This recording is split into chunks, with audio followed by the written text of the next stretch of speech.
YouTube, welcome back to my channel. I'm your host TKK and we are back with another video. Guys, hopefully everybody is doing well.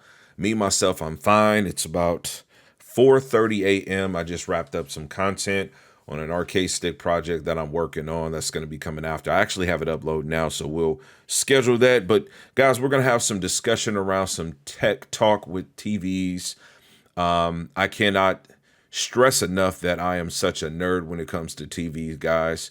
I study and research just about everything that you can think of, but there's been enough community outreach on my various videos, TV videos, around my thoughts on, Panasonic returning to the space. Even some of my own personal friends that I know in real life, they've hit me up like, hey, TKK, you gonna make some content around this? Maybe you should talk about this. And, I'm kind of in a weird space, but here we are.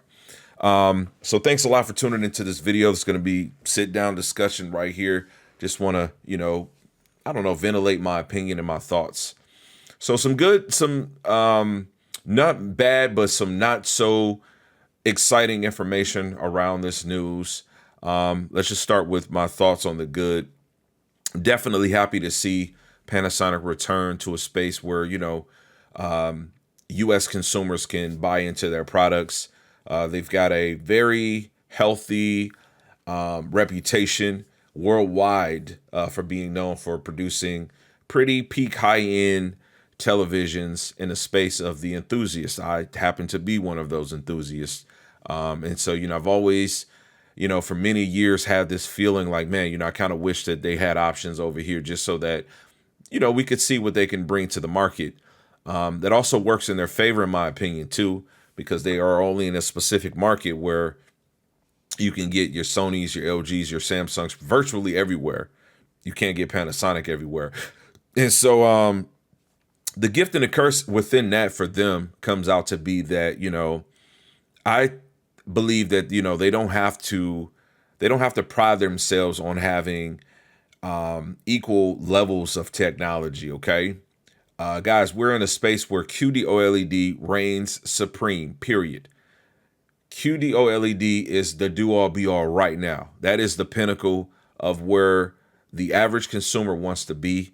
And these options are made so much available in so many different sizes now for multiple generations running. We're three generations into QD-OLED technology. And we have this from two flagship big wig companies. Your big three is your LG, your Samsung, your Sony worldwide. Okay.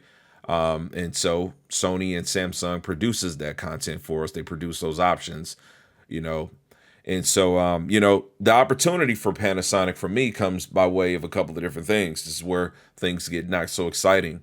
So while I'm happy to see that there's a relationship, or a growth in business in obviously where I live, in my place in the world, it comes at a price where it's just like, I'm not moved by the current availability. So let's just start off with the fact that the flagship OLED that they offer is only available in up to 65-inch, and it's a white OLED. So to what I was just saying, we've grown accustomed to QD OLED.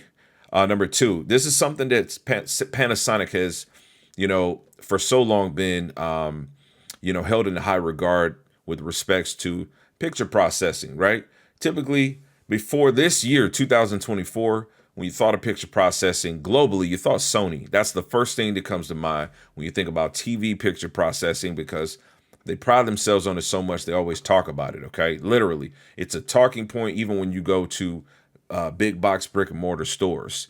Well, that's something that Panasonic also talks about a lot too, picture processing, but again, not being available here.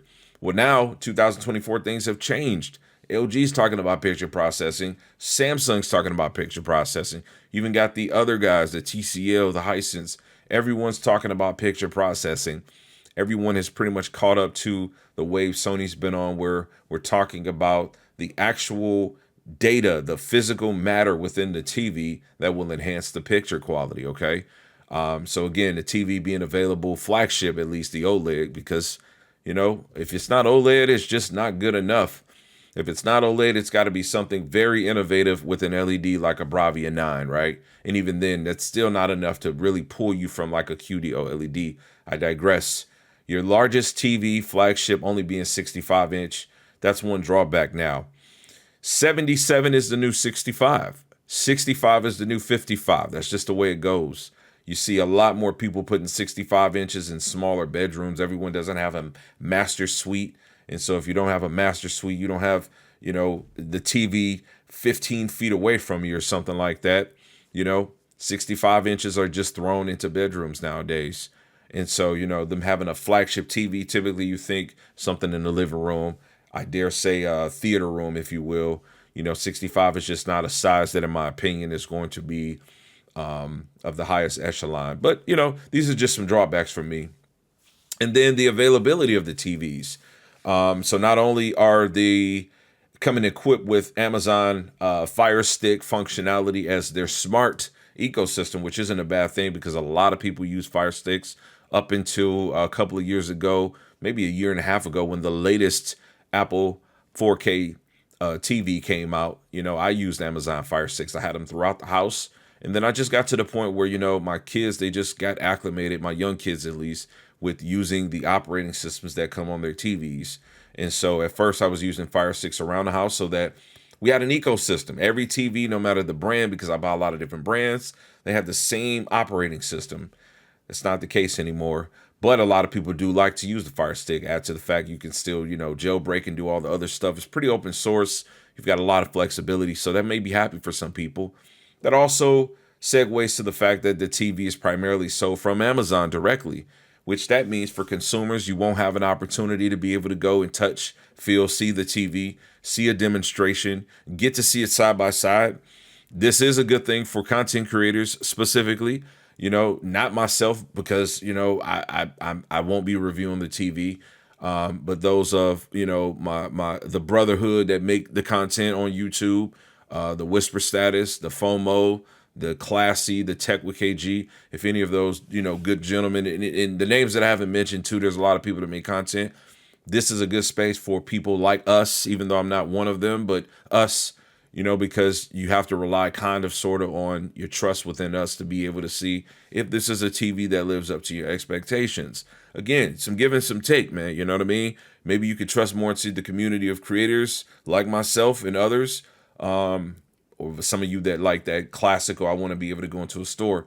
So for me, it's kind of a turnoff because I can't go to a Best Buy, a Sam's Club, and get the TV, see the TV. Now I am seeing that Costco's is possibly where it'll be sold too. So maybe there's an opportunity there depending on the store, the relationship that they have as a vendor, if they're putting models up, if they're putting end caps, displays up, giving you the opportunity to be able to touch and feel, see the TV.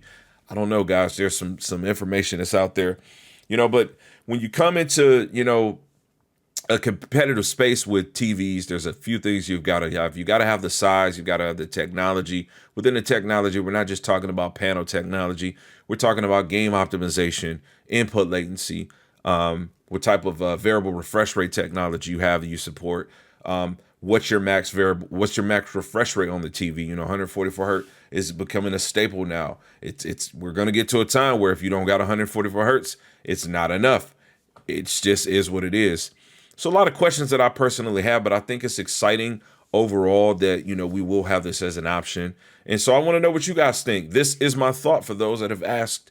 I don't have a problem with it, of course, but I'm not excited about it right now.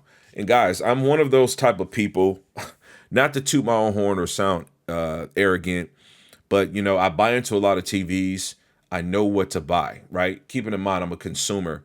I am not the tech reviewer that rents. I'm not the tech reviewer that goes out and buys and swaps, and that's not my game. I review stuff that I own.